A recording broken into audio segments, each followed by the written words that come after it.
आज से हम लोगों का न्यू टॉपिक स्टार्ट होगा जिसका नाम है गैसेस स्टेट या फिर states of matter.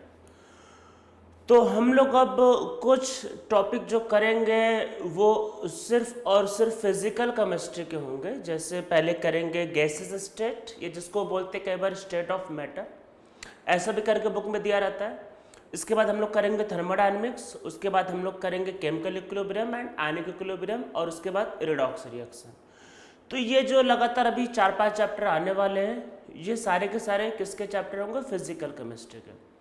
Physical chemistry के सारे चैप्टर में एक बात को बहुत ध्यान रखना है, वो ये कि फिजिकल केमिस्ट्री का कोई भी चैप्टर होगा उसमें मोल का यूज जरूर पड़ेगा। तो इसलिए मोल को एक बार आप लोग रिवाइज कर लेना, ठीक है? मोल का यूज जरूर पड़ेगा, इस बात को ध्यान रखना है। तो फिजिकल केमिस्ट्री का कोई भी चैप्टर हो, मतलब उससे मतलब नहीं है, मोल का यूज पढ़ना ही पढ़ना है एक्चुअल में। तो आपको जैसा मैंने स्टार्टिंग में बताया था, मोल एक इम्पॉर्टेंट चैप्टर, इम्पॉर्टेंट का मतलब ये नहीं होता कि मोल से 10-15 क्वेश्चन आते हैं। इम्पोर्टेंट का ये भी मतलब है कि इस चैप्टर का आगे यूज नियरली सारे चैप्टर में पड़ता है। फिजिकल केमिस्ट्री के तो सारे चैप्टर में पड़ता है। तो इसलिए एक बार आप लोग मोल जरूर रिवाइज कर लेना। अब हम लोग गैसेस स्टेट पे आते हैं। तो देखो गैस क्या होता है, ये सबको तो पता ही होगा गैस क्या होता है। कि अरे सॉलिड लिक्विड गैस में जो डिफरेंस होता है तो वो पता ही होगा, उसमें क्या बताना क्या है। जैसे सब तो पता ही होगा कि सॉलिड में क्या होता है, मॉलिक्यूल क्लोज होते हैं। 1 मिनट के लिए चलो सुन लेते हैं डिफरेंस। मैं लिखवा नहीं रहा क्योंकि इंपॉर्टेंट नहीं है, मतलब सब पता ही होगा। देखो सॉलिड में क्या होता है कि मॉलिक्यूल क्लोज होते हैं, क्लोजली पैक होते हैं। उनमें स्ट्रॉन्ग इंटरमॉलिक्यूलर फोर्स होता है। सॉलिड का वॉल्यूम फिक्स होता है। इवन सॉलिड का जो स्ट्रक्चर होता है, या जिसको बोल सकते हैं जो सॉलिड का जो शेप होता है, शेप ऑफ मॉलिक्यूल भी क्या होता है? फिक्स होता है। मतलब स्ट्रक्चर या फिर शेप ऑफ मॉलिक्यूल क्या होता है? फिक्स होता है, ठीक है। फिर लिक्विड क्या होता है भाई? लिक्विड में क्या होता है? सॉलिड से क्या होता है? इंटरमॉलिक्यूलर फोर्स वीक होता है। तो लिक्विड में इंटरमॉलिक्यूलर फोर्स आपका वीक होता है। लिक्विड का वॉल्यूम तो फिक्स होता है, पर लिक्विड का जो स्ट्रक्चर या फिर जो भी शेप होता है वो फिक्स नहीं होता। मतलब देखो लिक्विड 1 लीटर का है तो आप उसको बॉटल में भी भर सकते हो, उसको रूम में फैला भी सकते हो। तो मतलब 1 लीटर को आप कुछ भी कर सकते हो, लेकिन वॉल्यूम फिक्स है भाई, 1 ही लीटर रहेगा। तो लिक्विड के केस में क्या होता है? वॉल्यूम फिक्स होता है, पर उसका जो भी स्ट्रक्चर या फिर जो भी आपके पास शेप होता है वो फिक्स नहीं होता। और सॉलिड में बहुत स्ट्रॉन्ग इंटरमॉलिक्यूलर फोर्स होता है, तो वहाँ पे सब कुछ फिक्स होता है। लिक्विड में सॉलिड के कंपैरिजन में वीक होता है। फिर आप बोल सकते हो मॉडरेट फोर्स ऑफ अट्रैक्शन होता है बिटवीन द मॉलिक्यूल। तो मॉडरेट फोर्स ऑफ अट्रैक्शन होता है बिटवीन द मॉलिक्यूल, किसमें?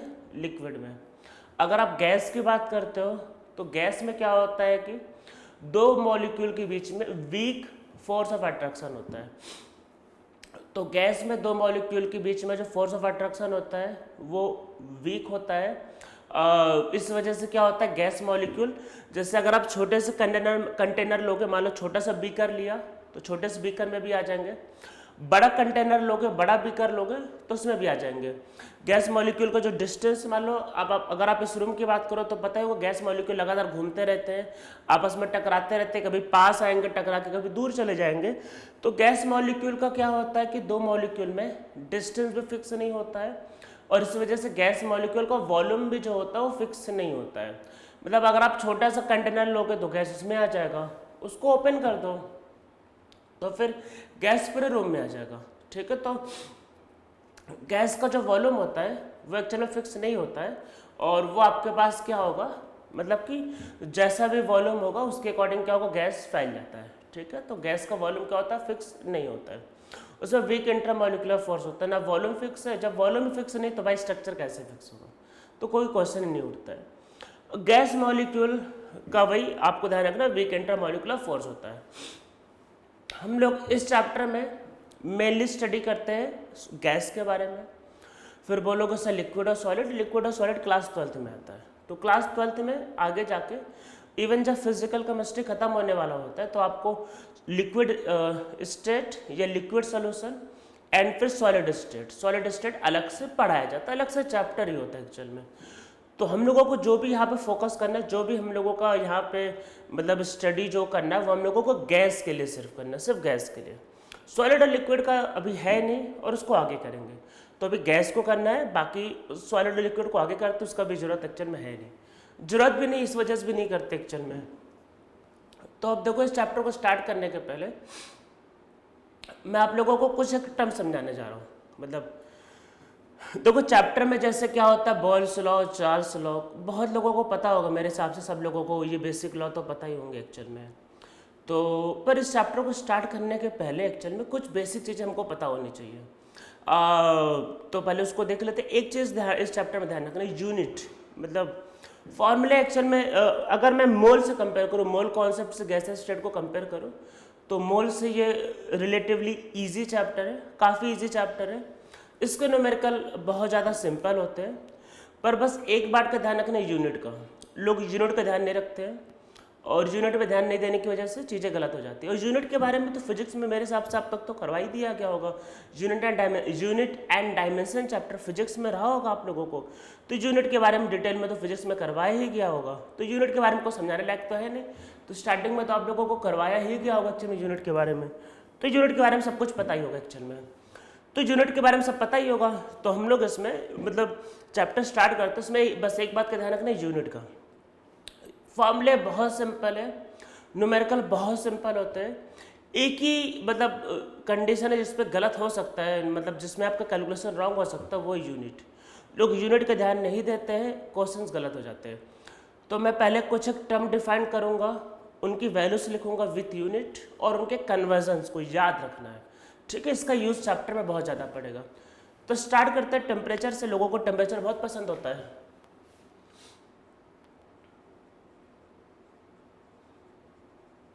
टेम्परेचर,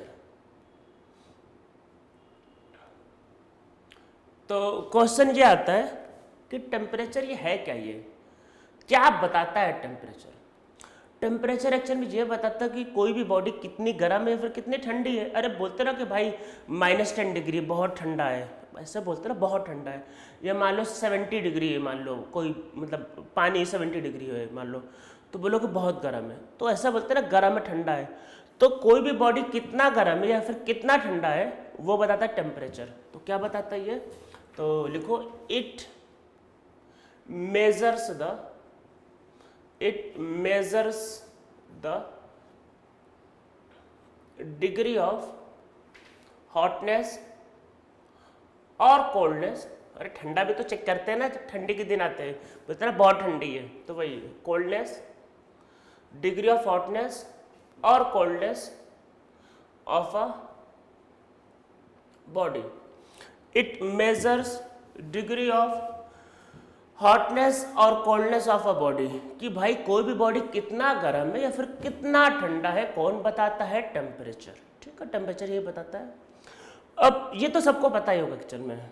अब हमारा देखो पर्पस का यहाँ पे यूनिट पढ़ना पहले, तो टेम्परेचर का ऐसा यूनिट, टेम्परेचर ऐसा यूनिट सिर्फ एक ही होता है, केल्विन, कैपिटल के। केमिस्ट्री में मैं रिपीट कर रहा हूँ, इस बात को ध्यान रखना, लेकिन करने के बाद भी लोग पूछते रहते हैं, पता नहीं क्यों। केमिस्ट्री में एक ही यूनिट है टेम्परेचर का, केल्विन।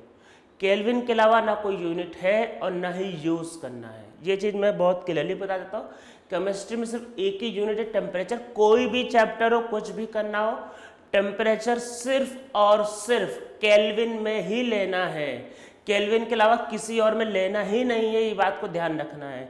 टेम्परेचर आपका जो होता है वो आपको डिग्री सेल्सियस या फिर फ़ारेनहाइट में नहीं लेना है, सिर्फ और सिर्फ आपको किस में लेना है, केल्विन में लेना है। इसके अलावा ना कोई यूनिट होता है, आपको ये मान के चलो कोई यूनिट होता ही नहीं, सिर्फ एक ही यूनिट है, केल्विन। अगर कुछ और दे दिया, कोई और यूनिट दे दिया, तो आपको उसको केल्विन में कन्वर्ट करना है। कैसे कन्वर्ट करते हैं, तो अगर आपके पास टेम्परेचर अगर डिग्री सेल्सियस में दिया हुआ है, तो आप उसमें 273.15 ऐड करोगे, ठीक है। तो टेम्परेचर को केल्विन के अलावा किसी और में यूज़ नहीं करना है, ये बात ध्यान रखनी है। बाकी यूनिट का अपना इम्पोर्टेंस होता है, बाकी जगह होता है साइंस में, केमिस्ट्री में नहीं होता है। केमिस्ट्री में सिर्फ और सिर्फ एक ही यूनिट है, केल्विन। केल्विन में कन्वर्ट नहीं करोगे तो क्वेश्चन गलत हो जाएगा, सिर्फ केल्विन में ही कन्वर्ट करके सॉल्व करना है, ये ध्यान रखना। केल्विन के अलावा कुछ होता ही नहीं है, ठीक है। इतना मेरे हिसाब से इतना बोलने के बाद आपको समझ में आ गया होगा, सिर्फ केल्विन लेना है, ठीक है। बाकी अब आप लोगों की मर्जी, लोग वैसे ले लेते हैं, डिग्री सेल्सियस में कर देते हैं। अरे भाई किसने कहा है डिग्री सेल्सियस में लेके करने के लिए? केल्विन के अलावा ना कुछ लेना है और ना कोई यूज़ करना, सिर्फ केल्विन। अब क्वेश्चन आता है अगर फ़ारेनहाइट में आ गया तब क्या करेंगे सर? वैसे ये सब चीज़ें कन्वर्जन तो क्लास 9th में पढ़ाया जाता है। क्लास 9th में फिजिक्स में आपको साथ हीट करके चैप्टर रहा होगा, उसमें करवाया गया होगा। वैसे ये क्लास 9th के बच्चों को नॉर्मली पता रहता है, मैं पर फिर भी एक कन्वर्जन लिख देता हूँ, वैसे ये आपको पता होना ही चाहिए। तो अगर आपके पास टेम्परेचर अगर फ़ारेनहाइट में होता है तो उसको 32 से माइनस करते हैं और 180 से डिवाइड करते हैं, तो ये इक्वल होता है किसके?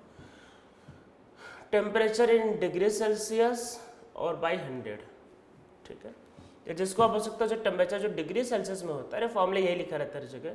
तो ये क्या होता है, ये आपके पास होता है 5/9 टेम्परेचर इन फ़ारेनहाइट -32, ठीक है। तो अगर फ़ारेनहाइट में गिवन है तो 32 को माइनस करना है, 5/9 से मल्टीप्लाई करना है, ठीक है। ये बात को ध्यान रखना है। तो कुछ और एक बार डिग्री सेल्सियस में आ गया रख देना तो केल्विन में आ जाएगा।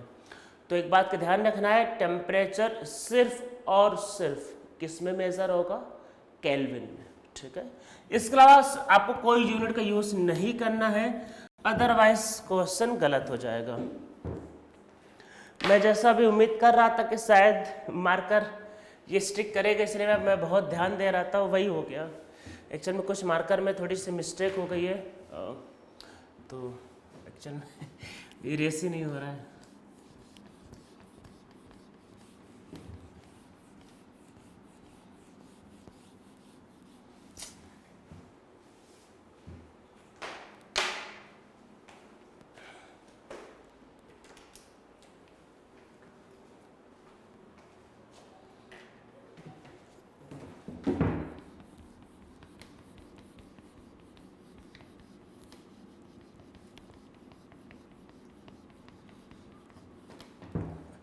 बहुत चैलेंजिंग काम है ये।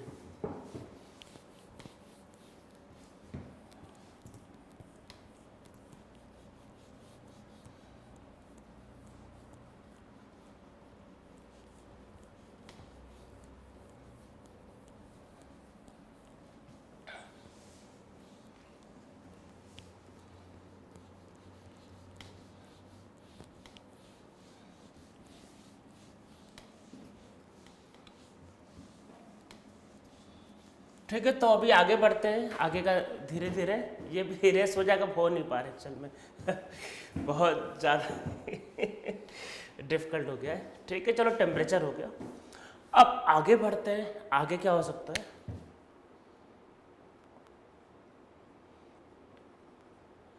प्रेशर।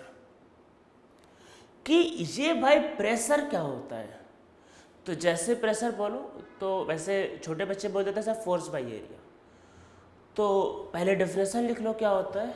तो क्या होता है? Force exerted by gas molecule, force exerted by gas molecule in a unit area। और यूनिट का मतलब 1, ठीक है, मतलब एक 1 मान लो 1 सेंटीमीटर समझ लो या 1 मीटर, ऐसा यूनिट में करोगे तो 1 मीटर। तो 1 मीटर स्क्वायर एरिया में जो भी फोर्स लगता है वही आपके पास कहलाता है प्रेशर। तो प्रेशर क्या होता है? फोर्स बाय एरिया, ठीक है। अरे देखो प्रेशर का क्या मतलब है, जैसे मान लो आप समझ लो ये ऐसा एक काम करते हैं, इस बोर्ड को समझ लो। देखो ये बोर्ड है, क्या है इस प्रेशर का मतलब ये समझो। देखो ये जो रूम है, यहाँ पे गैस के मॉलिक्यूल लगातार उड़ रहे होंगे, सबको पता है कि भाई लगातार घूमते रहते हैं, उड़ते रहते हैं। तो वो लगातार घूमते घूमते कभी ना कभी वॉल पे जाकर टकराएंगे। अरे गैस का मॉलिक्यूल है, वॉल पे आकर टकराएगा, घूम रहा है वो। अब बोलोगे सर कैसे, स्पीड कम है ज़्यादा, वो तो अभी आगे देखा जाएगा, वो भी हमें करना है, पर टकराएगा मतलब। तो जब गैस के मॉलिक्यूल इस पर जब टकराते हैं तो वो कोई ना कोई क्या लगाते हैं, फोर्स। तो वही फोर्स अपॉन एरिया क्या होता है, प्रेशर। तो वही मान लो ये एक एरिया ले लेते हैं, और ये एरिया 1 मीटर स्क्वायर ले लेते हैं, 1 मीटर स्क्वायर, और उस पर गैस के मॉलिक्यूल जो टकरा रहे हैं, तो वो जो भी टकराएंगे, जो भी फोर्स लगाएंगे, तो फोर्स बाय एरिया होता है प्रेशर। तो प्रेशर क्या होता है, force exerted by gas molecule in a unit area. ठीक है, ये एक्चुअल में होता है बस। तो बस यही ध्यान रखना है कि प्रेशर क्या होता है, फोर्स बाय एरिया। ज़्यादा फोर्स होगा तब भी ज़्यादा प्रेशर होगा। ठीक है, तो force exerted by gas molecule in a unit area. बाकी कैसे कम होगा कैसे ज़्यादा होगा तो वो आगे अलग अलग लॉ पढ़ेंगे। अभी तो हमको सिर्फ मेनली फोकस करना है यूनिट के बारे में, क्योंकि अभी मैं आपको मेनली यूनिट बताना चाह रहा हूँ, क्योंकि इस चैप्टर में आगे यूनिट में लोग बहुत ज़्यादा मिस्टेक करते हैं। तो पहले सारे यूनिट समझ लेते हैं, फिर आगे चैप्टर को हम लोग करते हैं स्टार्ट। मतलब ये समझ लो चैप्टर ही एक्चुअल में। तो मैं पहले उन चीज़ों को क्लियर करना चाहता हूँ जिसमें लोगों को आगे कन्फ्यूजन होता है। मैं कन्फ्यूजन बिल्कुल भी नहीं चाहता चैप्टर में हो, तो इसलिए जो भी कन्फ्यूजन टर्म उसको मैं पहले से एक्सप्लेन कर दे रहा हूँ। तो प्रेशर क्या होता है, फोर्स बाई एरिया। तो हम लोग अब यूनिट की बात करते हैं। तो ऐसा यूनिट जो होता है, फोर्स का क्या है न्यूटन, और एरिया का क्या है मीटर स्क्वायर। तो न्यूटन पर मीटर स्क्वायर, या इसको कई बार बोलते हैं पास्कल। पास्कल, ठीक है। तो ऐसा यूनिट क्या होता है, तो प्रेशर का ऐसा यूनिट होता है भाई न्यूटन पर मीटर स्क्वायर और पास्कल। ठीक है, ये इसका ऐसा यूनिट है। पर इस चैप्टर में इसका यूज नहीं करना है, तो इसीलिए तो मैं पहले यूनिट बता रहा हूं। अगर ऐसा यूनिट यूज करना होता तो मैं सीधा सीधा चैप्टर स्टार्ट कर देता। इस चैप्टर में हम लोग प्रेशर के ऐसा यूनिट का यूज नहीं करते। फिर क्वेश्चन आता है क्या यूज करते हैं, हम लोग यूज करते हैं एटीएम। एटीएम क्या है, अरे जो एयर का जो प्रेशर है, एटमॉस्फेरिक प्रेशर, उसका यूज करते हैं। तो हम लोग क्या होता है, क्या यूज करते हैं, हम लोग यूज करते हैं एटीएम। तो एटीएम का मतलब क्या है, इस चैप्टर में आपका यूज होगा एटमॉस्फेरिक प्रेशर का। और एटमॉस्फेरिक प्रेशर मतलब P।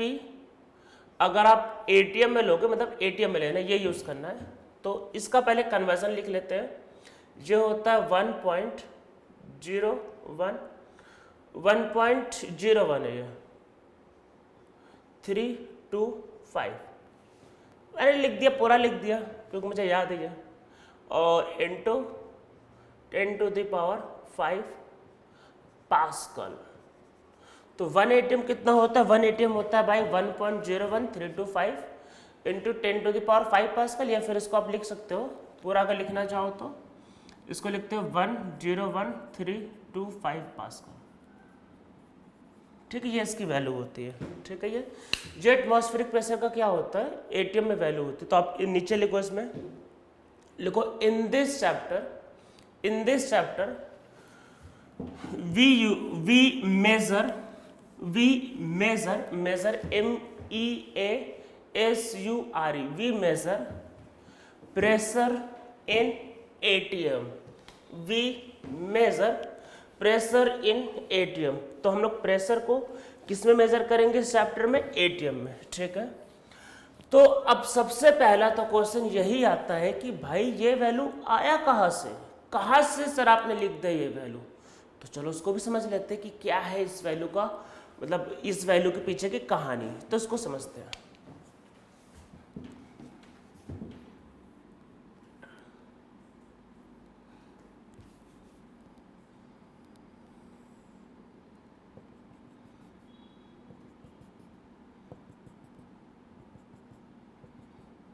एक हम लोग मान लेते हैं एक बीकर है भाई, समझ लो कि आपके घर में सपोज करो एक बाल्टी, बकेट, उसमें मैंने पानी, मतलब पानी नहीं सर मरकरी भर दिया। मैंने एक पूरा बकेट भर के मरकरी लिया है। तो ये एक बकेट में मैंने मरकरी भरा हुआ है, मरकरी भाई लिक्विड। ठीक है, अब एक टेस्ट ट्यूब है मेरे पास। ठीक है, टेस्ट ट्यूब के अंदर कोई भी गैस नहीं होना चाहिए। तो मतलब वैक्यूम, हाँ वैक्यूम आना चाहिए। अरे गैस निकालना होगा कैसे? अरे वैक्यूम पंप पता है ना, वैक्यूम पंप से क्या होता है, वो चीज़ों खींच लेता है, तो वैक्यूम पंप गैस को भी खींच लेता है, तो वैसा समझ लो। और हम लोग क्या होता है जब लैब में यूज़ करते हैं, अरे घर का तो वैक्यूम पंप तो चलो सस्ता आता है, वो तो ऐसे ही रहता है, लैब में तो बहुत हाईली सोफिस्टिकेटेड होते हैं, तो वहाँ पे आप आराम से क्या होता है, देखो जीरो तो वैसे क्रिएट नहीं होता, जीरो इस मतलब पॉसिबल नहीं, पर हाँ बहुत लो प्रेशर जैसे 0.0001 ATM, मतलब 10⁻⁻4 10⁻⁻5 ATM, तो ये हम लोग अचीव कर लेते हैं, बहुत आराम से अचीव कर लेते हैं, कोई बहुत बड़ी बात है नहीं एक्चुअल में। 10⁻⁻2 तो आप नॉर्मल वैक्यूम पंप से भी अचीव कर लोगे जो आपके घर पे आते हैं एक्चुअल में। तो ये देखो वैक्यूम का मतलब वैसे होता तो 0 ATM है, पर देखो 0 ATM कहने के लिए तो ठीक है, पर एक्चुअल में ऐसा प्रैक्टिकली पॉसिबल नहीं भाई, प्रैक्टिकली कोई 0 ATM तो बना ही नहीं सकता, वो तो प्रैक्टिकली पॉसिबल नहीं है। तो जब भी आपको बोला जाएगा कि वैक्यूम है, तो वैक्यूम का मतलब समझना है कि एनी लो प्रेशर, ठीक है, किसी भी लो प्रेशर को वैक्यूम बोलते हैं, ये प्रैक्टिकल वर्ड, प्रैक्टिकल। तो प्रैक्टिकल एक्चुअल में प्रैक्टिकल अगर पूछा जाए तो वैक्यूम का मतलब होता है any pressure less than atmospheric pressure. Actual में ये वैक्यूम होता है रियल लाइफ में। देखो कहने के लिए तो बोल दो भाई वैक्यूम 0 ATM, पर 0 ATM प्रैक्टिकली पॉसिबल नहीं होता अचीव करना। तो मैं आपको वो बता रहा हूँ जो हम लोग एक्चुअल में यूज़ करते हैं। तो अगर आप वैक्यूम पूछे, अगर आपसे कोई पूछे वैक्यूम क्या है, तो बोलो any pressure less than 1 ATM, तो 1 ATM से कम का प्रेशर या फिर any pressure less than atmospheric pressure, तो वैक्यूम कहलाता है। और हम लोग एक मरकरी का टेस्ट ट्यूब लेंगे, बहुत लंबा टेस्ट ट्यूब, मान लो 1 मीटर के आसपास का टेस्ट ट्यूब है, और उसके अंदर कोई गैस नहीं होना चाहिए, उसके अंदर वैक्यूम होना चाहिए। वैक्यूम का मतलब कि उसके अंदर का जो प्रेशर है बहुत लो है, जीरो प्रैक्टिकली अचीव नहीं होता है, ठीक है, आप बोलने को बोल दो पर होता नहीं है, तो वेरी लो प्रेशर। मैं डायग्राम में वैक्यूम ड्रॉ करूंगा, पर आपको क्या समझना है, वेरी लो प्रेशर, ठीक है, जीरो तो एक्चुअल में कभी अचीव ही नहीं हो सकता है।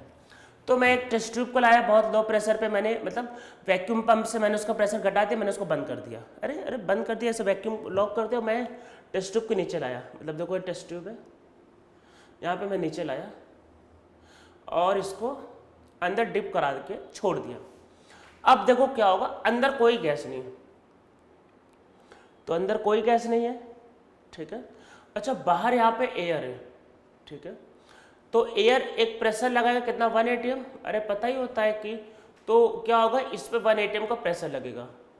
और आप खुद देखो यहाँ पे क्या है कि अंदर देखो इसके अंदर कोई गैस नहीं, देखो इसके अंदर कोई गैस नहीं है, मतलब हमने बोला वैक्यूम है, एक्चुअल में तो कोई गैस होगी तो नेग्लिजिबल, मतलब वेरी लो प्रेशर, तो अंदर कोई गैस नहीं, और इधर अगल बगल क्या है, गैस है, तो अब अंदर लो प्रेशर है, तो भाई आप खुद सोचो जब ये दबाओगे तो इधर मरकरी उठेगा ना, अरे ऐसे तो होता है रियल लाइफ में वो, तो जब ये इसको दबाएगा तो मरकरी उठना चालू होगा, कि दबा रहे हो तो इधर भरना स्टार्ट हो जाएगा वो, तो फिर क्या होगा, इसका जो लेवल होगा बढ़ने लगेगा, ठीक है। तो हम मान लेते इसका लेवल यहाँ तक गया, और अंदर ध्यान रखना अंदर कुछ भी नहीं है, वैक्यूम था, ये पहले से वैक्यूम मान के चल रहे हैं, ठीक है। अरे ऐसे समझो एक मरकरी था, एक बाल्टी भर के, एक बकेट भर के मरकरी था, एक लंबा सा टेस्ट ट्यूब था, अंदर उसकी कोई गैस नहीं थी, मैंने टेस्ट ट्यूब को बंद किया है, मरकरी में अंदर डिप कराए छोड़ दिया, और फिर आराम से मैं देख रहा हूँ कि क्या हो रहा है, अपने आप सब हो रहा है, मैं कुछ कर नहीं रहा, अपने आप देख रहा हूँ क्या हो रहा है। मरकरी ने मतलब एयर ने मरकरी को दबाया, मरकरी का लेवल बढ़ा, फाइनली कभी ना कभी बढ़ते बढ़ते कभी ना कभी तो रुकेगा, रुक गया, मैंने देखा रुक गया। फिर जब मैंने इसको देखा कि रुक गया, तो इसका जो हाइट होता है यहाँ से 76 सेंटीमीटर होता है, कितना हाइट होता है, 76 सेंटीमीटर। इसीलिए हम लोग बोलते हैं कि जो 1 ATM प्रेशर होता है, 1 ATM प्रेशर, उसकी वैल्यू कितनी होती है, ये सब एक्सपेरिमेंटल लैब में किया गया, बिल्कुल टेंशन मत लो, ये होता है ये, तो इसकी वैल्यू होती है 76 सेंटीमीटर ऑफ मरकरी, ठीक है। तो मरकरी का 76 सेंटीमीटर होता है, या इसको बोलते हैं ये कितना होता है, 760 mm ऑफ मरकरी। तो ये 760 mm, अरे सेंटीमीटर को मैंने mm मतलब मिलीमीटर में कन्वर्ट किया, और क्या किया इसमें, तो 760 mm ऑफ मरकरी होता है।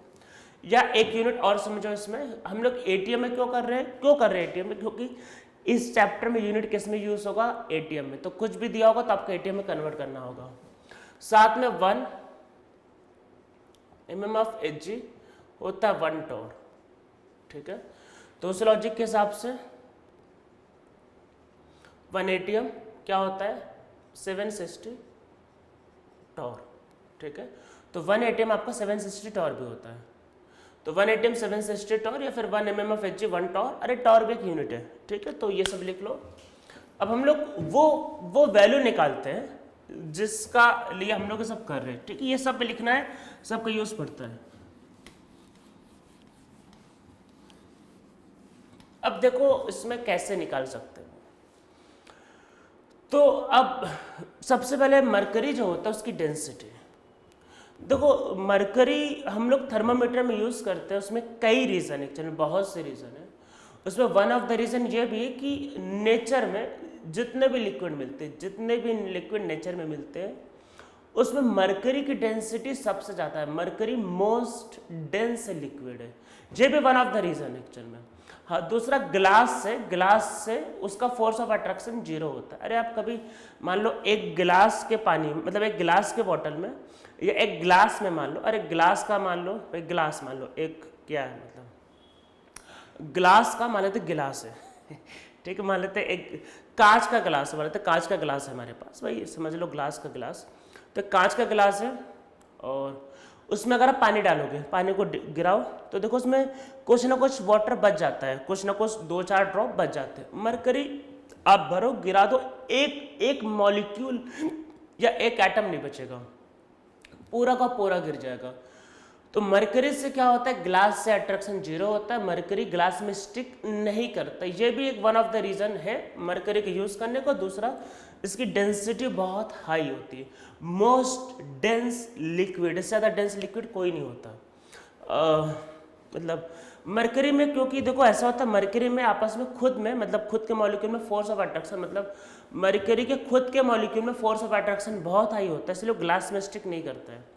मरकरी मान लो कभी अगर टूट गया किसी के घर पे, एक्चुअल में आप करके देख सकते हो, मतलब मैंने किया हुआ है, कोई बहुत बड़ी बात नहीं है। तो मरकरी ऐसा होगा कि जब गिरेगा तो थोड़ा सा आपकी बॉडी मतलब आ जाएगा, मरकरी जब गिरेगा तो थोड़ा सा लिक्विड निकलेगा, आप उसको हाथ में ले लो, जैसे बॉल होती है ना, क्रिकेट बॉल या कोई भी बॉल, वैसा आपके हाथ में रहेगा, वो बॉल के जैसे है तो सॉलिड, पर उसमें क्या होता है फोर्स ऑफ अट्रैक्शन इतना ज़्यादा होता है कि वो आपस में ही गोल गोल चिपक जाता है, मतलब वो पूरा आपस में ऐसा, और आप उसको कुछ भी करते हो आपके हाथ में वो एक मॉलिक्यूल भी नहीं आएगा। हाँ, तो मरकरी जो है वो आपकी बॉडी पे आएगा ही नहीं, आपके हाथ में नहीं आएगा। पर एक बात को ध्यान रखना है, मरकरी पॉइजनस है, बॉडी के अंदर गलती से भी नहीं जाना चाहिए, नहीं तो बहुत ज़्यादा दिक्कत हो सकती है, इवन आपकी जान भी जा सकती है। और मरकरी थर्मामीटर करंट टाइम पे एक्चुअल में बैन कर दिया गया है, या फिर मरकरी का यूज़ करंट टाइम पे इलेक्ट्रॉनिक डिवाइस, पहले टीवी में भी यूज़ होता था, उसको बैन कर दिया गया है। उसके पीछे जो रीज़न है एक्चुअल में वो यही है, मरकरी एक्चुअल में पॉइजनस है। मरकरी की वजह से एक डिजीज़ होता है जिसका नाम है मिनामाटा डिजीज़। मिना MINA Minamata MATT Minamata disease, आप सर्च करना गूगल पे, बहुत इंटरेस्टिंग स्टोरी है।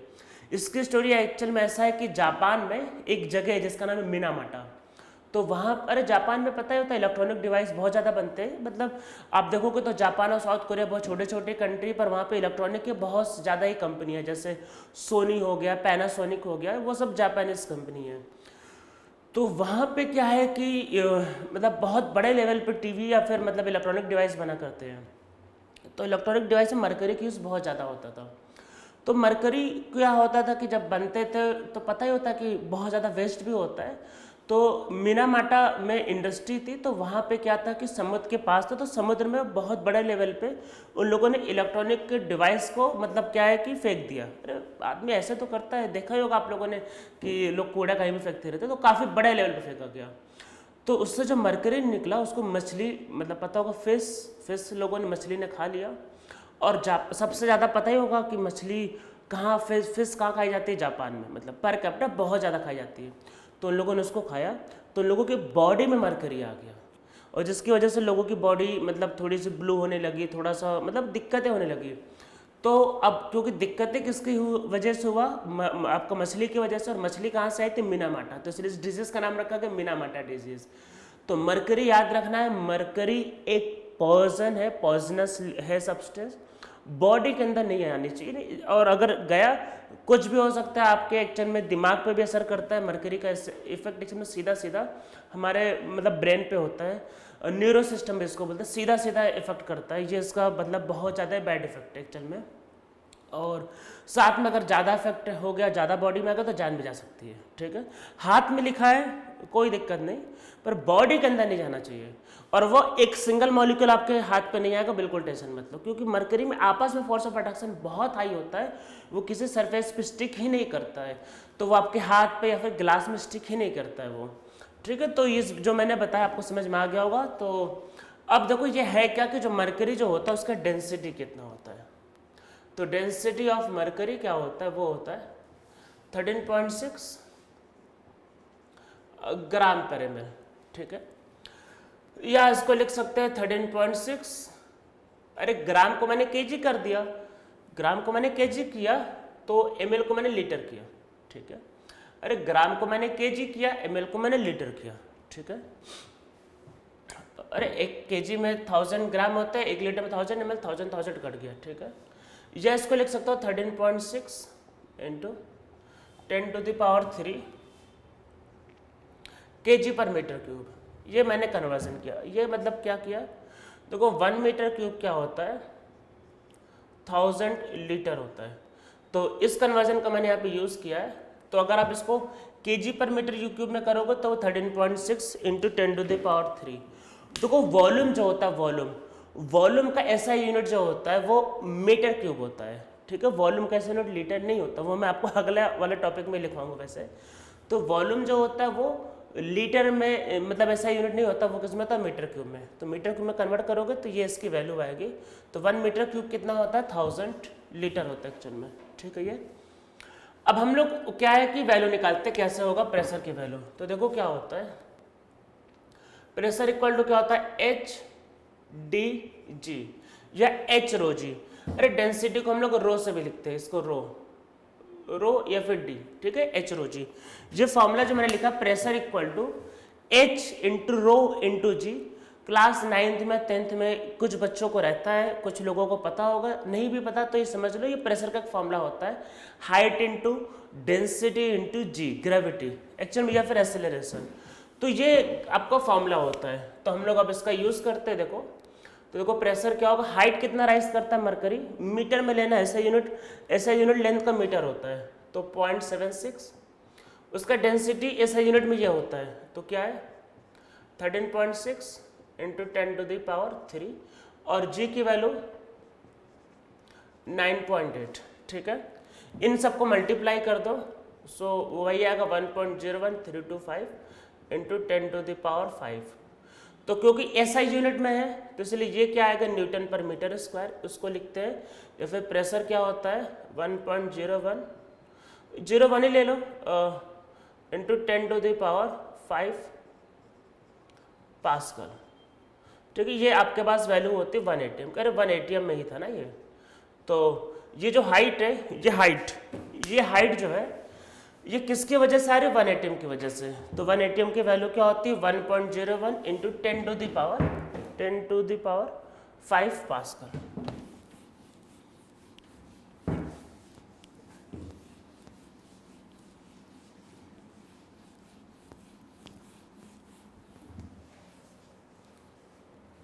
ठीक है, ये आपके पास क्या होता है,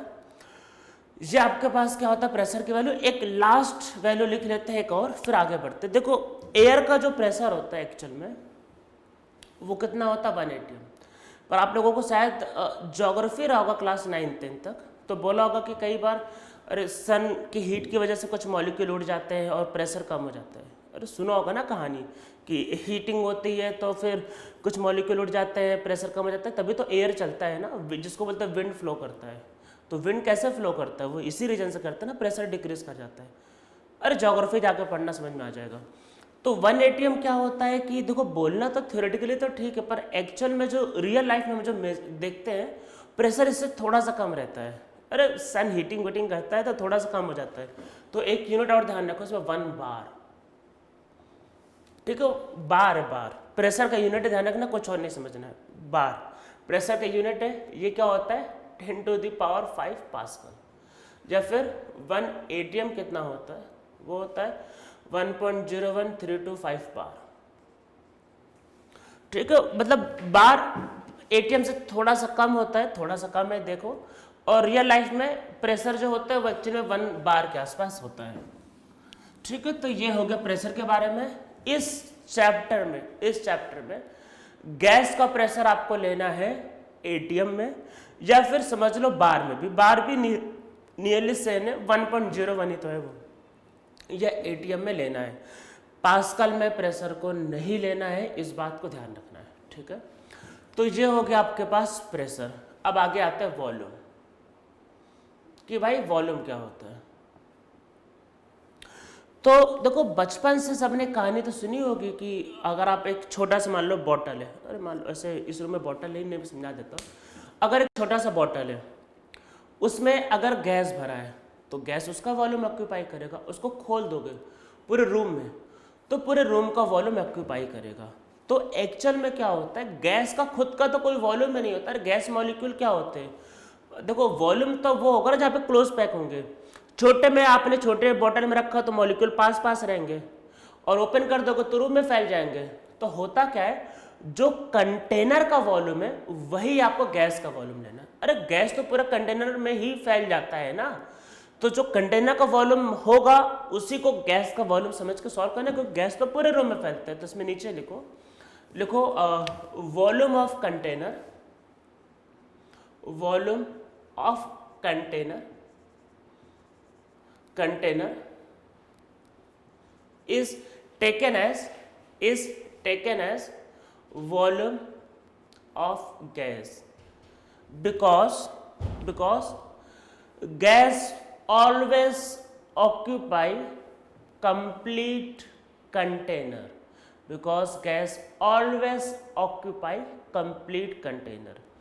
तो गैस पूरे के पूरे कंटेनर को ऑक्यूपाई करता है। इस वजह से क्या होगा कि जो कंटेनर का वॉल्यूम होगा वही गैस का वॉल्यूम होता है। ये बात को आपको ध्यान रखना है। ठीक है, तो वही तो कंटेनर का वॉल्यूम में गैस का वॉल्यूम होगा, क्योंकि वो पूरे रूम को ऑक्यूपाई करता है। ठीक है, अब इसमें चलो कुछ चीज़ों को समझते हैं। बस यही कंटेनर का वॉल्यूम में गैस का वॉल्यूम, तब यूनिट पे आते हैं।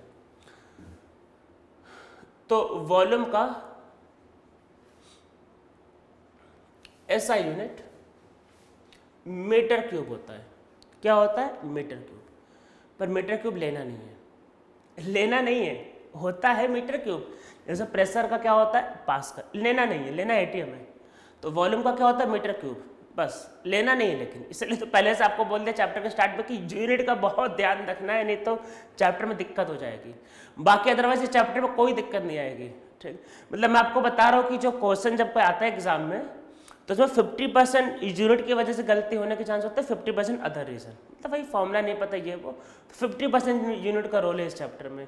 तो यूनिट को ध्यान नहीं दोगे गलत हो जाएगा। तो वॉल्यूम का ऐसा यूनिट मीटर क्यूब है, पर लेते नहीं है। और आगे के कई चैप्टर में क्या होगा, यूनिट थोड़ा सा चेंज भी होंगे आगे के चैप्टर में, पर यहाँ पे इसलिए मैं आपको क्लियरली बता रहा हूँ कि मीटर क्यूब में लेते नहीं। तो इसमें नीचे लिखो SI unit of volume is metre cube. अरे जो लिखा मीटर क्यूब यही। अब इसमें नीचे लिखो, अरे मीटर क्यूब तो पता होगा, length into breadth into height, तो m into M into M. अरे मीटर में लोगे तो मीटर क्यूब होगा। नीचे लिखो, इसमें लिखो but in this chapter we measure volume in litre में मेजर करना है। ठीक है, तो अब 1 मीटर क्यूब कितना होता है, 1000 लीटर। 1 metre cube 1000 litre. आप बोलोगे सर कैसे, ये कैसे आ गया, तो चलो समझ लेते, कोई दिक्कत नहीं। तो एक्चुअल में नीचे तो आप लोगों को दिख नहीं रहा है, तो एक काम करना, अपने घर पे पानी की एक टंकी बनवाना जिसकी हाइट 1 मीटर रखना ना, बनवाना पानी की टंकी हाइट। बोला कि सर ने बोला है बनवाओ, तो चेक करो, हाइट 1 मीटर रखना। ठीक है, उसका जो ब्रेथ है वो 1 मीटर रखना और लेंथ 1 मीटर रखना। मतलब एक पानी की टंकी बनाना जिसका लेंथ, ब्रेथ और हाइट तीनों कितना होना चाहिए, 1 मीटर। ठीक है, मैं फिर से रिपीट करता हूँ, पानी की टंकी बनवाना जिसके लेंथ, ब्रेथ और हाइट तीनों क्या रखना, 1 मीटर 1 मीटर 1 मीटर। तो उसका वॉल्यूम कितना होगा 1 मीटर क्यूब। और उसमें फिर क्या करना, पानी भरना, ठीक है, पानी भरना। उसमें जब पानी भरोगे आराम से मेजर करना, तो उसमें एग्जैक्टली 1000 लीटर आएगा। अरे वाटर की डेंसिटी भाई 1 होती 1 ग्राम पर ml, तो आप जब करोगे तो 1 मीटर क्यूब वाले वॉल्यूम में एग्जैक्टली 1000 लीटर पानी आता है। तो इसी वजह से हम लोग कन्वर्जन क्या बोलते हैं, 1 मीटर क्यूब क्या होता है, 1000 लीटर होता है, ठीक है। चलो और कन्वर्जन किया जाए भाई, ये तो चलो हो गया, अब और भी कन्वर्जन करते हैं। 1 मीटर में 10 डेसीमीटर होता है। अरे डेसी पढ़ा होगा scale, deci small D, decimetre होता है। तो क्यूब करते हैं तो 1 मीटर क्यूब क्या होता है, 1000 डेसीमीटर क्यूब। इसको और इसको इक्वल करो तो 1 डेसीमीटर क्यूब क्या होगा, 1 लीटर। मतलब कि डेसीमीटर क्यूब और लीटर एक ही होता है। डेसीमीटर क्यूब और लीटर सेम होता है, कई बार लिखा रहता है डीएम क्यूब, लोग कंफ्यूज जाते हैं। डेसीमीटर क्यूब और लीटर एक ही होता है, डेसीमीटर स्मॉल डी है। अरे ये 1000 है, 1000 इसको इसके इक्वल करो, 1000 कट जाएगा, ठीक है। और क्या हो सकता है, 1 लीटर जो होता है वो 1000 ml होता है। अरे 1 लीटर जो होता है 1000 मिलीलीटर होता है, ठीक है। अच्छा 1 मीटर जो होता है वो 100 सेंटीमीटर होता है। 1 मीटर 100 सेंटीमीटर होता है। तो 1 मीटर क्यूब क्या होता है, 10⁶ सेंटीमीटर क्यूब, ठीक है। 1 मीटर क्यूब क्या होता है, 10⁶ सेंटीमीटर क्यूब होता है, ठीक है। तो अगर आप इस वैल्यू को यहाँ, ये जो वैल्यू लिखा है इसको यहाँ पर रखोगे तो 1000 लीटर क्या होगा, 10⁶ सेंटीमीटर क्यूब, या फिर 1 लीटर क्या होता है 1000 सेंटीमीटर क्यूब। या अगर आप इसको और इसको इक्वल करो तो 1 ml क्या होता है 1 सेंटीमीटर क्यूब। और सेंटीमीटर क्यूब को ही बोलते हैं सीसी, अरे क्यूबिक सेंटीमीटर, सीसी। अरे सीसी तो सबने सुना होगा भाई, इंडिया वालों को तो फेवरेट टर्म है सीसी। सीसी कोई भी पूछो बाइक कितना सीसी, बाइक के बारे में कुछ पता हो या ना हो, पहला बाइक कितना सीसी, भाई कार कितना सीसी, पता हो या ना हो, बस सीसी सुनने में लोगों को बहुत मजा आता है। वही है ये सीसी, वही है क्यूबिक सेंटीमीटर। वो जो सीसी जो होता है वो इंजन का वॉल्यूम होता है। तो 1 ml ही 1 क्यूबिक सेंटीमीटर होता है, या फिर 1 लीटर होता है 1000 सीसी। तो मान लो अगर आप एक कार लेने गए, कौन सी कार, स्विफ्ट, मान लो स्विफ्ट, अरे मारुति स्विफ्ट, तो उसका अगर कोई, जैसे आप जाओगे कंपनी में पूछो इंजन कितना, तो बोलेगा 1200 सीसी या बोलेगा 1.2 लीटर। अरे मैं बता रहा हूँ यही होता है, मतलब अब आप लोगों को भी इंटरेस्ट है, थोड़ा बहुत मुझको भी इंटरेस्ट, मुझे बहुत ज़्यादा इंटरेस्ट नहीं पर थोड़ा बहुत इंटरेस्ट है, तो मुझको ये सब बातें वैसे पता है, मतलब तो कि किसका क्या होता है, मतलब इंजन। तो मारुति स्विफ्ट का मान लो इंजन है 1.2 लीटर, इसको बोलते हैं 1000 सीसी। जैसे मान लो कि मारुति आल्टो, अरे ऑल्टो जो सबसे छोटी वाली कार रहती है उसका इंजन क्या होता है, वो 800 सीसी, और उसका तो नाम ही था 800 के, या फिर मतलब पहले मारुति 800 आएगा, तो 800 वो जो होता था ना मारुति 800, वो 800 इंजन का साइज था वो, तो उसका इंजन छोटा इंजन था 800 सीसी, या क्या होगा 0.8 लीटर। कई बार आप देखोगे, कई बार देखना, कई कार के पीछे लिखा रहता है 2, 3, जैसे फॉर्च्यूनर के पीछे पढ़ना लिखा था 3.0, फॉर्च्यूनर के पीछे लिखा रहता है 3.0, एक्चुअल में 0 नहीं, इसको 3.0 पढ़ते हैं, मतलब ये 3.0, एक्चुअल में फॉर्च्यूनर के पीछे 3.0 लिखा होता है, ये 3.0 भी कह सकते, 3.0 ये 3.0। तो वो जो 3 जो होता है वो फॉर्च्यूनर का इंजन का साइज है, उसमें 3 लीटर का इंजन होता है। कई बार कई गाड़ी के पीछे, जैसे इनोवा के पीछे 2.4 ऐसा लिखा रहता है, पढ़ना 2.4, 2.6, तो वो इंजन का साइज बताता है। तो 2.4 का मतलब है 2.4 लीटर या फिर 2400 सीसी, ये इसका मतलब होता है, ठीक है। ऐसा पढ़ना बहुत गाड़ी के पीछे लिखा होता है, वरना के पीछे लिखा होता है, पढ़ना वरना, अरे हुंडई के वरना जो होता है 1.6 लिखा रहता है, तो वो इंजन का साइज होता है मेनली, ठीक है। तो क्या होता है लीटर, तो 1 लीटर क्या होता है 1000 सेंटीमीटर क्यूब या फिर 1000 सीसी, ठीक है।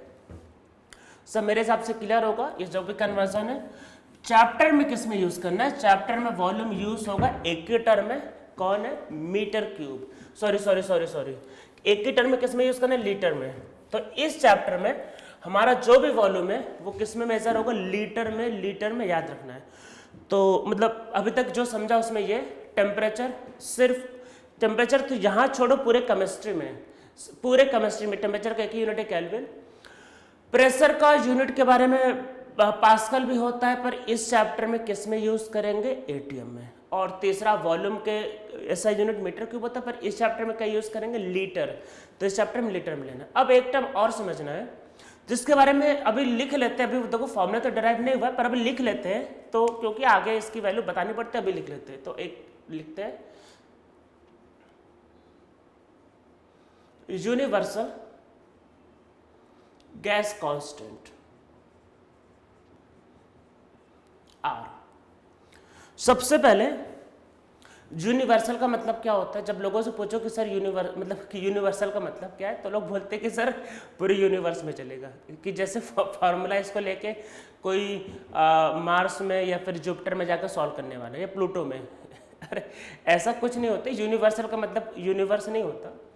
यूनिवर्सल का मतलब ये कि ये फॉर्मूला या इसकी जो वैल्यू है किसी भी कंडीशन में चेंज नहीं होगी। मतलब आप साइंस में कुछ भी करो, फिजिक्स करो, मतलब जैसे कुछ कांस्टेंट जो होते हैं मतलब कंडीशन के हिसाब से बदल जाते हैं। कुछ कांस्टेंट होते हैं जो कंडीशन के हिसाब से बदल जाते हैं, और कुछ कांस्टेंट कभी नहीं बदलते, कभी भी नहीं बदलते, कुछ भी कर दो।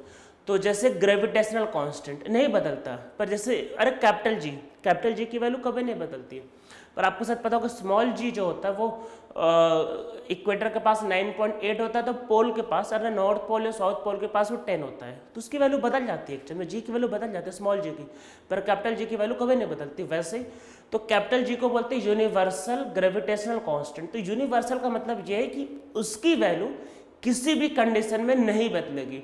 तो आर की वैल्यू किसी भी कंडीशन में नहीं बदलेगी, इसलिए ये कहलाएगा यूनिवर्सल गैस कांस्टेंट। ठीक है, तो जिस कांस्टेंट की वैल्यू हमेशा फिक्स होती है, जो कभी भी नहीं बदलती, उसको बोलती है यूनिवर्सल कांस्टेंट। ये इसका मतलब नहीं कि पूरे यूनिवर्स में अप्लाई हो रहा है, इसका मतलब ये कि कभी नहीं बदलेगा। आप कोई भी कंडीशन ले लो। अब इसकी वैल्यू कैसे निकलेगी?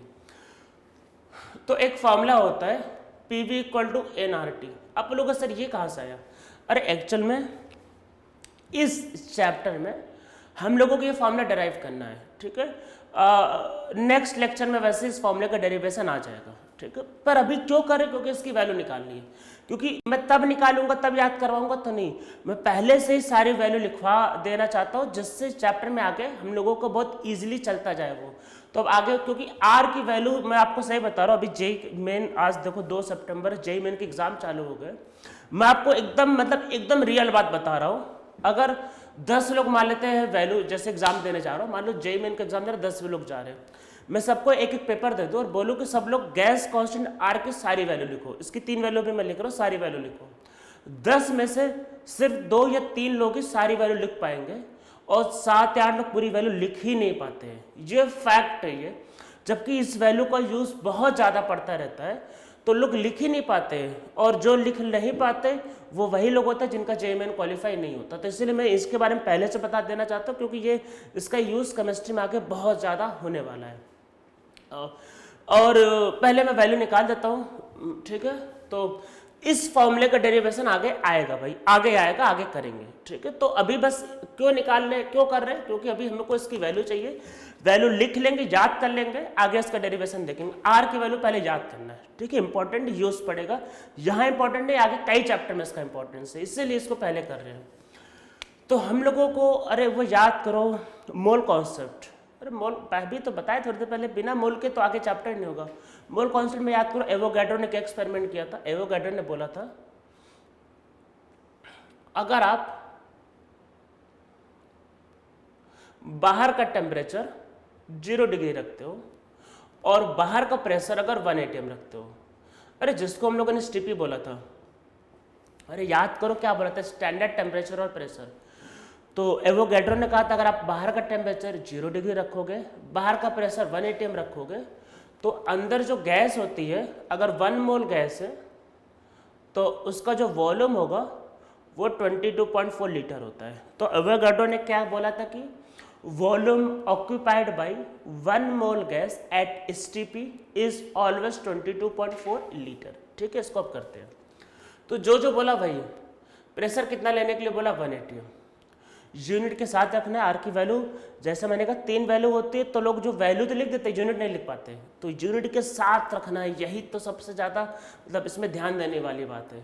ATM 1 ATM। वॉल्यूम कितना है 22.4 लीटर। कब? जब 1 मोल लोगे। अरे 1 मोल लिया है और आर की वैल्यू निकालना है और टेम्परेचर 273.15 केल्विन। अरे एक्चुअल में 273 भी कर सकते हो डिग्री सेल्सियस या फिर 273.15 भी कर सकते हो, इतना चलता है वो। तो आर की वैल्यू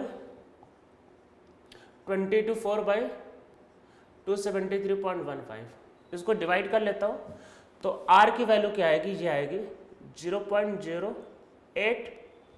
आप करके देखना इसको, वैसे देखना क्या लिख लो, बस ये याद कर लेना 821। तो इसकी वैल्यू आती है 0.0821।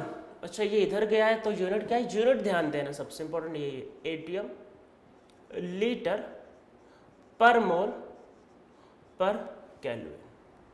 तो ये आर की वैल्यू है। इस चैप्टर में आर की वैल्यू यही यूज होगी।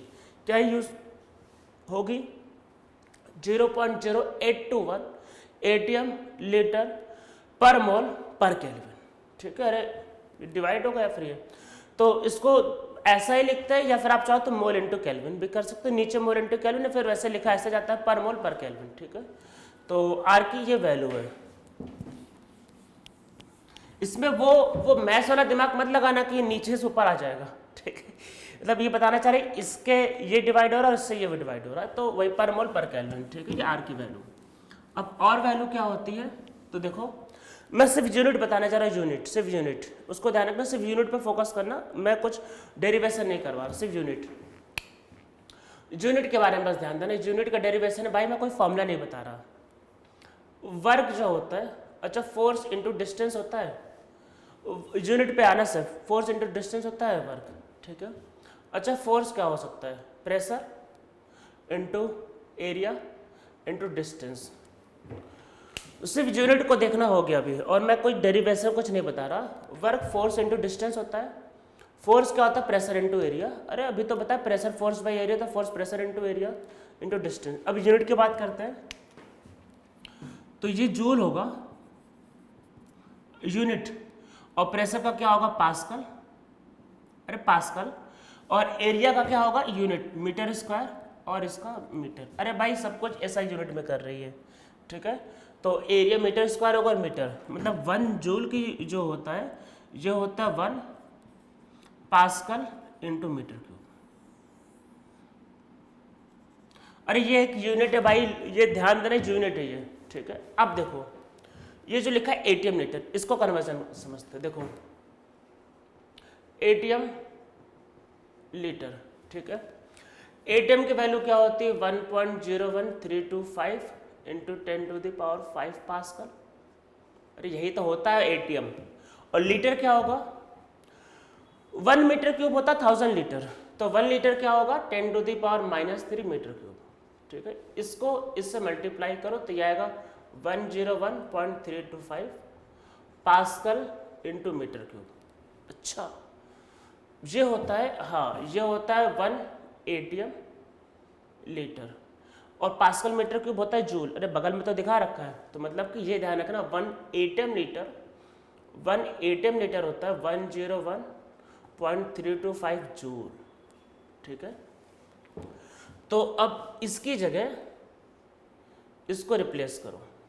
ठीक है, रिप्लेस करो तो आर की दूसरी वैल्यू आएगी। अरे रिप्लेस करो और 101 इससे मल्टीप्लाई हो जाएगा, तो ये होती है 8.31 जूल, इसकी जगह जूल आ जाएगा, पर मोल पर केल्विन। ठीक है, अब समझो, पहले एक बात को समझो, ATM का ऐसा यूनिट है? नहीं। लीटर का ऐसा यूनिट है? नहीं। तो ये आर की ऐसा यूनिट में वैल्यू नहीं है। अगर आपको क्वेश्चन यही आ गया, मान लो कि आप जेईई मेन में आपको यही पूछा what is value of R, दोनों ऑप्शन दिया है, तो आप इसको टिक करोगे, इसको ये आर की वैल्यू होती है एसआई यूनिट में। तो अगर दोनों ऑप्शन है तो ये आर की वैल्यू, ये अरे जूल एसआई यूनिट है, मोल पर एसआई यूनिट है और के एसआई यूनिट, तो ये आर की वैल्यू है in SI unit, in SI unit. तो ये आर की वैल्यू एसआई यूनिट में। पर इस चैप्टर में किसका यूज करेंगे इसका? इस चैप्टर में यूज होता है नॉर्मली एटीएम लीटर पर मोल पर केल्विन पर एसआई यूनिट, ये वाला है, ठीक है। एक लास्ट और कर लेते हैं कन्वर्जन। ये आर की दो वैल्यू का एक वैल्यू और 4.18 जूल होता है। अरे 1 कैलोरी, 1 कैलोरी। अब बोलोगे सर कैलोरी क्या होता है, पता होगा? नहीं पता तो आगे अगला चैप्टर है थर्मोडायनेमिक्स, यही करेंगे, एनर्जी का अलग अलग फॉर्म ही करेंगे, वहाँ पे यही करना है। थर्मोडायनेमिक्स क्या, branch of science which deal with different form of energy, तो एनर्जी के बहुत से फॉर्म आगे करेंगे। बस अभी तो मैं आर की वैल्यू लिखवा रहा हूँ, इसको आप रिप्लेस करोगे देखोगे तो आर की वैल्यू अप्रॉक्सीमेटली 1.98 या अप्रॉक्सीमेट 2, वैसे 2 ही हम लोग ले लेते हैं इसको, तो ये अप्रॉक्सीमेट 2 या 1.98, जैसे आपको पता होगा 1 कैलोरी 4.2 जूल लिख देते हैं, या फिर अप्रॉक्सीमेट 2, अप्रॉक्सीमेट वैसे 1.98 होता है, 2 कैलोरी पर मोल पर केल्विन, ठीक है। तो ये आर की 3 वैल्यू है जो आप लोगों को क्या है ध्यान रखना है। तो हम लोगों को इन सारे चीज़ों का क्या होगा इस पूरे चैप्टर में यूज पड़ेगा।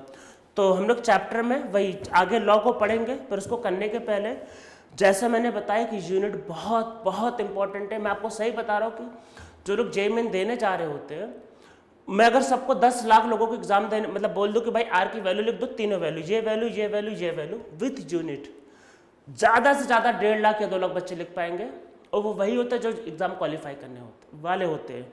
और जो मैं बता रहा हूँ आपको सही बता रहा हूँ कि लोग नहीं लिख पाते। और इवन मैं आपको किसी और के बारे में मैं क्या बताऊँ, मैं अपने बारे में बता देता हूँ। मैंने आप लोगों को कई बार बताया होगा कि क्लास 11th में जब मैं था तो मेरा केमिस्ट्री बहुत वीक था। मतलब क्लास 11th में तो मुझसे, मैंने बोला होगा कभी मुझसे हाइब्रिडाइजेशन तक नहीं निकलता था। तो ये तो सोचो, ये तो उसके सामने और डिफिकल्ट है। अब मुझे मतलब फिर मैंने क्या किया था, मैंने ऐसे एक्ट कर लिया था कि भाई गैसेस स्टेट है तो इसका यूज़ कर लेना, और अगर आगे का चैप्टर जैसे थर्मोडायनेमिक्स एनर्जी वाला है तो इसका यूज़ कर लेना। मुझे खुद ही पता नहीं था कि इसकी यूनिट क्या है, मुझे यूनिट का पता ही नहीं था। बस मैं चैप्टर साथ किया था, ये चैप्टर में तो ये चैप्टर में आया तो ये, तो इस वजह से क्या होता था मेरे से क्वेश्चन गलत हो जाते थे।